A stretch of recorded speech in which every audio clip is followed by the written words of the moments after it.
Hello students, welcome to my YouTube channel. দেখো আমরা আজকে করব আলাপ। এটা পড়ব পূর্ণেন্দ্র পত্রীর লেখা। আহ, এখানে দুজন বিখ্যাত ব্যক্তির আহ, আলাপ করা নিয়ে কথা আছে। আলাপ করা মানে গল্প করা বা সাক্ষাৎ করা, ঠিক আছে।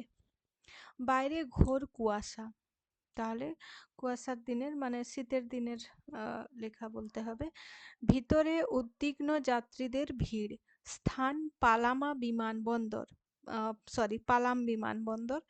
তারিখ 21শে ডিসেম্বর। সময় সকাল 6:30। পালাম বিমানবন্দরে বসে আছেন। বাইরে অনেক কুয়াশা। 21শে ডিসেম্বর তারিখে, ডিসেম্বর মাস, শীতের সময়, তাই কুয়াশা। সময় সকাল 6:30। 6:30তে অবশ্যই অনেক বেশি কুয়াশা হওয়ার কথা। একটু আগে মাইকে ঘোষণা করা হয়েছে নির্দিষ্ট সময়ে নির্ধারিত প্লেনগুলি ছাড়ছে না। যে সমস্ত সময়গুলি নির্ধারণ করা হয়েছিল প্লেন ছাড়ার জন্য, সেই সময়গুলিতে প্লেনগুলি ছাড়ছে না। কারণ কি? কুয়াশা। কখন ছাড়বে তা নির্ভর করে সূর্যদেবের কিরণ অথবা করুণার উপর। সূর্য যখন উঠবে তখন সূর্যের আলো যখন হবে, কুয়াশা মানে ধীরে ধীরে যখন কাটবে তখন ছাড়বে। তাই সূর্যদেবের কিরণ চাই। সূর্যদেবের কিরণ আমাদের চাই, তো সেই জন্য সূর্যদেবের করুণাও চাই। তাই সূর্যদেবের কিরণ অথবা করুণার উপর। সিকিউরিটির এলাকা ডিঙ্গিয়ে ভিতরে ঢুকতেই চোখ আটকে গেল কফি কর্নারের গায়ে। কফি কর্নারের গায়ে ওনার চোখ আটকে গেল। বিমানবন্দরে প্রথমেই সিকিউরিটি এলাকা, তারপরে ভেতরে ঢুকতেই তিনি কফি কর্নারের দিকে দেখতে পেলেন। দুই বিশ্ববিখ্যাত ব্যক্তি কফির পেয়ালা হাতে আলাপরত। দুইজন বিশ্ববিখ্যাত ওয়ার্ল্ড ফেমাস মানুষ, দুজন কি হচ্ছে, কফির কাপ হাতে দুজন গল্প করছে। আলাপরত মানে দুজন গল্প করছে। দুজনেই কলকাতার যাত্রী। দুজনেই কোথায় যাচ্ছেন? কলকাতায় যাচ্ছেন। একজন কলকাতা ফিরছেন রাজস্থান থেকে নিজের পরবর্তী ছবির লোকেশন দেখে। রাজস্থানে কোন ছবি হয়েছিল? ওই যে সোনার কেল্লা, ঠিক আছে। সোনার কেল্লা ছবি কে বানিয়েছিলেন? সত্যজিৎ রায়। তাহলে আমরা এখানে একজন মানুষের খবর পেলাম যিনি হচ্ছেন সত্যজিৎ রায়। তিনি ওয়ার্ল্ড ফেমাস মানে বিশ্ববিখ্যাত, কারণ তার ছবি অস্কার পেয়েছিল। তার মানে তিনি পরিচালক হিসাবে অস্কার পুরস্কার পেয়েছিলেন এবং অস্কারের ওখানে তার ছবি দেখানো হয়েছিল, তার ফিল্ম। তো সেই জন্য তিনি বিশ্ববিখ্যাত। আরেকজন আসছেন কলকাতার ওস্তাদ আলী খাঁ সঙ্গীত সম্মেলনে। ওস্তাদ আলী খাঁ ছিলেন বিশ্ববিখ্যাত মানুষ ওই দিনের অনুষ্ঠানে যোগ দিতে। একজন 401 প্লেনের যাত্রী, 401 প্লেনের যাত্রী, অপরজন 401 এ এর, ঠিক আছে। দুজন দুটি আলাদা প্লেনের যাত্রী, কিন্তু যেহেতু প্লেনটা মানে কোনো প্লেনই ছাড়ছে না, তাই কি হচ্ছে, দুজন গল্প করছেন। দীর্ঘ 15 বছর পরে মুখোমুখি দেখা দুজনের। দুজনেই খুব খুশি। দুজনের মুখোমুখি দেখা হয়েছে কত বছর পরে? 15 বছর পরে। সামনে গিয়ে দাঁড়াতেই কানে এলো দুই শিল্পীর কথোপকথন। যিনি রাজস্থান থেকে ফিরছেন তিনি প্রশ্ন করলেন, আচ্ছা, আপনারা বাইরে গিয়ে যখন বাজান তখন কি আলাপের অংশটাকে একটু ছেঁটে ছোট করে দেন? বলছে বাইরে গিয়ে যখন বাজান তখন আলাপের যে মানে বাজনার আলাপ আছে, তো সেই আলাপের অংশটাকে ছেঁটে ছোট করে দেন। কালো ওভারকোটের আড়াল থেকে বেরিয়ে এলো চকচকে চৌকো একটা বাক্স। একটা বাক্স কালো ওভারকোটের ভেতর থেকে বেরিয়ে এলো। ডালা খুলে তুলে নিলেন একটা বিড়ি। তাহলে সেখানে কি, সে বাক্সতে কি ছিল? বিড়ি। অল্প একটুখানি ধোঁয়া ছেড়ে স্মিত প্রসন্ন হাসিতে মুখখানা বাড়িয়ে নিয়ে উত্তর দিলেন যিনি, তিনি কলকাতা আসছেন সেতার বাজাতে। তাহলে তিনি হচ্ছেন বিশ্ববিখ্যাত সেতার শিল্পী ওস্তাদ আলী খাঁ। না না, একেবারেই নয়।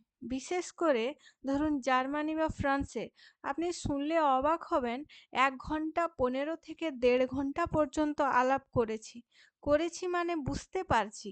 এই আলাপ আরো 20 মিনিট বাড়িয়ে দিলেও দর্শক মন্ত্রমুগ্ধ হয়ে শুনবে।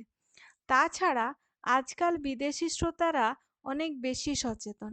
কোনো কোন রাগ কেমন, তাল, বোল, মিঁড়ের কাজ এইসব বেশ ভালোই বোঝে। ধরুন ইউনিভার্সিটির ছাত্ররা ১ ঘন্টা একটা লেকচারে ডাকলো। কিরকম সব প্রশ্ন করে জানেন? আ একজন ছাত্র প্রশ্ন করল, "আচ্ছা, এই যে বাজাতে বাজাতে ইম্প্রোভাইজ করেন, এটা কি করে সম্ভব?" কিরকম জটিল প্রশ্ন ভেবে দেখুন। ইম্প্রোভাইজ করা মানে বাজাতে বাজাতে সেই বাজনাটি আরো উন্নত করা, ঠিক আছে? তার সুরটা আরো ভালো করে করা, ঠিক আছে? ভালো করা। তাহলে বাজাতে বাজাতেই তার মধ্যে যে তিনি আরো ভালো করছেন, সেটা কিরকম ভাবে করছেন? সেটি তো যিনি বাজাচ্ছেন বা যেকোনো কাজে তুমি যদি কোনো কিছুতে একটু কোনো কিছু না পারো, মনে করো অঙ্ক তুমি পারছো না, ঠিক আছে? অনেকদিন প্র্যাকটিস করার পরে তুমি ধীরে, ধীরে, ধীরে, ধীরে সেই অঙ্কগুলি করতে পারছো। তুমি কিভাবে পারছো? তোমার অধ্যবসায় এবং চেষ্টার জন্য। কিন্তু এই যে বাজাতে, বাজাতেই বা অঙ্ক কষতে, কষতেই তুমি সেই অঙ্কটি পারছো, করতে পারছো বা এবং পরের অঙ্কটি অ্যাটেম্প্ট করছো যখন সেটাও করতে পারছো, সেটা কিভাবে সম্ভব সেটা কিন্তু তোমার বলা মানে তুমি বলতে পারবে না, তাই তো? তো উনিও বলছেন, "আমি তো বাজাচ্ছি। বাজাতে, বাজাতেই ভালো হচ্ছে। কিন্তু কিভাবে হচ্ছে সেটা তো খুবই জটিল প্রশ্ন না? আমি তার কি উত্তর দেব?" আলাপ গড়াতে গড়াতে চলে গেল রাজস্থানে। কথা উঠল ওখানকার ফোক টিউন, ফোক ইন্সট্রুমেন্ট নিয়ে। ইন্সট্রুমেন্ট মানে বাদ্যযন্ত্র, ঠিক আছে? ফোক টিউন মানে সুর।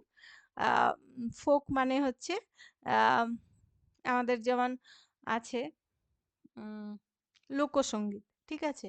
মানুষের মুখে মুখে যেমন যে গানগুলো আছে, যেমন বাউল গান, ঠিক আছে? টপ্পা গান এইগুলো। দুজন দুজনেরই দুজনেই একমত যে ওখানকার প্রত্যেকটা সাধারণ মানুষও এক একজন ওস্তাদ বাজিয়ে এবং এমন সব সাধারণ বাজনা ওখানে ঘরে ঘরে বাজে যার গভীরতা ভোলা যায় না। পাশ থেকে জনৈক দিল্লি প্রবাসী বাঙালি হঠাৎ প্রশ্ন করলেন, খাঁ সাহেব, আপনি দিল্লিতে বাজান না কেন? আবার মুখে সেই প্রসন্ন হাসি, কিন্তু পান চিবোনো ঠোঁটের ফাঁকে এবং প্রশস্ত কপালে একটুখানি যেন বিদ্রূপের ছায়া, ঠিক আছে? তিনি হাসছেন কিন্তু একটু বিদ্রূপ করে হাসছেন। কেন তাহলে তিনি দিল্লিতে বাজাতে যান না? বাজায় না কারণ বাজনা শোনার সমজদার লোকের অভাব, তাই। দিল্লি থেকে মাঝে মাঝে ডাক যে আসে না তা নয়, সাড়া জাগে না মনে। কিন্তু কলকাতা থেকে ডাক এলেই যে ছুটে যায় তার কারণ কলকাতার মানুষ গান বাজনার সত্যিকারের সমজদার। অনেক রকম রাজনীতি ঝড় গন্ডগোল ঘটে গেছে, তবু কলকাতার মানুষ গান বাজনাকে ভালোবাসতে ভোলেনি। একবার কি হয়েছিল বলি। মোরাদাবাদে একজন নামজাদা শিল্পী, তবলার খুব গুণী আর্টিস্ট কলকাতায় এসেছেন। ঘরোয়া একটা অনুষ্ঠান ডেকেছি। ১,০০০ টাকাও তুলেছি ২-৪ টাকার টিকিট বেচে। অনুষ্ঠানের দিন সেই শিল্পী হঠাৎ মন্তব্য করে বসলেন, কলকাতার আদমিরা বেরস। গান বাজনার তালিম পাওয়া লোকজনের সংখ্যায় আহ, গান বাজনার তালিম পাওয়া লোকজন সংখ্যায় বড় কম। কথাটা বুকে বাজলো। তো তিনি বলছেন কি, খুব গুণী আর্টিস্ট ছিলেন, তিনি তবলা বাজাতেন। তিনি বলছেন কি কলকাতার লোকেরা বেরসিক, তারা গান বাজনা অত বোঝে না। কথাটা তার খুব খারাপ লেগেছিল। কার? ওস্তাদ আলী খান। আমার একটা বদ অভ্যাস আছে, আমি গ্রিন রুমে কথা বলি না, স্টেজে বলি। গ্রিন রুমে মানে যে জায়গায় বসে তিনি সাজসজ্জা করেন, ঠিক আছে? স্টেজে বলি। সেদিন করলাম কি, অনুষ্ঠানের আগে স্টেজে উঠে সেই শিল্পীকে বললাম, আসুন, আপনার সঙ্গে কলকাতার কিছু ছোটখাটো আর্টিস্টদের আলাপ করিয়ে দিই। এরা সব খুবই ক্ষুদ্র শিল্পী। এই বলে জ্ঞানবাবুকে হাত ধরে হিড়হিড় করে টেনে এনে স্টেজে বসিয়ে দিয়ে বললুম, বাজান তো ঘোষ সাহেব। তারপর ঘোষ সাহেব আধ ঘন্টা বাজনা আহ, ঘোষ সাহেবের ৮ ঘন্টা বাজনা শুনে সেই শিল্পী তো লজ্জায় লাল।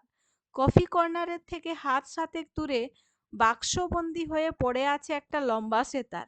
কফি পান শেষ। দুই শিল্পী ঘুরে তাকালেন বিমানবন্দরের দিকে। তখনও কুয়াশা কাটেনি। গান থেকে আলোচনায় ফিরে এলো যানবাহনের সমস্যায়। যিনি রাজস্থান থেকে ফিরছেন তিনি বললেন, এরকম কিছুদিন চলবে, সব তো থেমে যাবে। এই জের টেনে যিনি সেতারি বললেন, আর বলেন কেন? দেরাদুন থেকে দিল্লি এলাম, পেট্রোল খরচ পড়ল আগের চেয়ে ৪ গুণ বেশি। হঠাৎ রোদের ঝলকে ধূসর বিমানবন্দর রূপলি হয়ে উঠল। ২ শিল্পী ঘুরে তাকালেন সেই রোদের দিকে। যাক, রোদ উঠল তাহলে। ওরা দুজনে এগিয়ে গেলেন নিজেদের বিশ্রামের আসনের দিকে। মাইক কথা বলে উঠল, হ্যাঁ, প্লেন ছাড়বে, তবে বেশ বিলম্বে। বিমানবন্দরে অপেক্ষামান এই ২ যাত্রী, একজন সত্যজিৎ রায়, আরেকজন ওস্তাদ বিলায়েত খাঁ। ঠিক আছে, একজন ছিলেন ফিল্ম মেকার, মানে সিনেমার পরিচালক সত্যজিৎ রায়, আর অন্যজন ছিলেন সেতার বাদক ওস্তাদ বিলায়েত খাঁ। ঠিক আছে, তাহলে তাদের কথোপকথন থেকে আমরা কি বুঝলাম?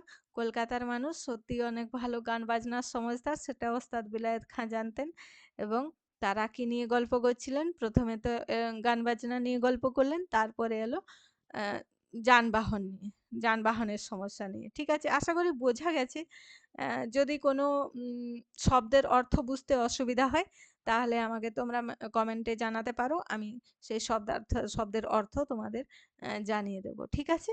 তা এরপরে আছে পরবাসী। পরবাসী আমরা পরের ভিডিওতে করব। আজকের ভিডিওতে এই পর্যন্তই। ভিডিওটি শেষ পর্যন্ত দেখার জন্য অসংখ্য ধন্যবাদ।